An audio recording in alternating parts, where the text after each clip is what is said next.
What's up, curious minds? Today, I'm going to be reviewing the 356M Gan Cube. And for the people that don't know what that is a brand of a cube that's called Gan. Gan is like the Rubik's Cube of Apple. Like, they launch new cubes, and those new cubes have different names. For example, this one is called the 356M Gan Cube. Why? Because that's the model of the cube. So the newest one is the 13M Pro. Also, only because the name is longer, it doesn't mean that the cube would be a newer version of the other one. But that's not true at all. Matter of fact, the cube I was talking about was made in 2018, and the new one was made in 2023. So yeah.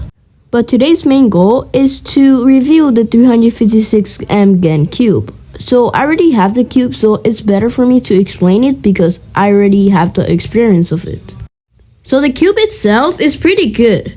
Not only that, but it comes in a cheap price of just $20, which is kind of cheap, referring to the other Gan Cubes that are a higher price than the 356M Gan Cube. But is this an advantage? Well, it is, because our generation is growing. Round of applause. Gan is growing throughout the years. Gan has been known for an expensive brand of cubes, but it didn't change until 2020 came by. This year was kind of a bad year for people, but it was a good year for the cubing community. Why? Because everything started to get cheaper.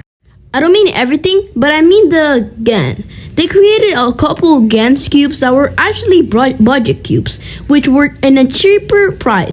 Some cubes were even $15. Can you believe that? When they were $50 back then. But of course, they weren't magnetic.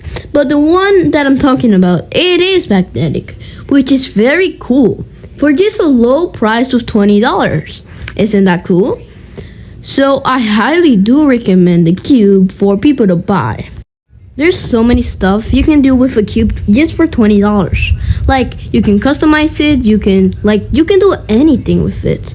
But let me go to the side of the store. Some of the expensive cubes are better than the cheaper cubes, of course, but not for a lot. Like, for example, the $120 Gan Cube, which is crazy, is so expensive. It has a lot to offer. Like, I mean a lot. For example, you can play online with other people wherever you want. You can be in Africa and be playing with somebody that is in Canada. Like, it's crazy. You can battle with other people, you can play with other people, you can play by your own, you can practice, you can do obstacles and more. But before you buy your first cube, make sure that the reviews are high and that people are talking good about the cube and not bad about the cube. So yeah, bye guys.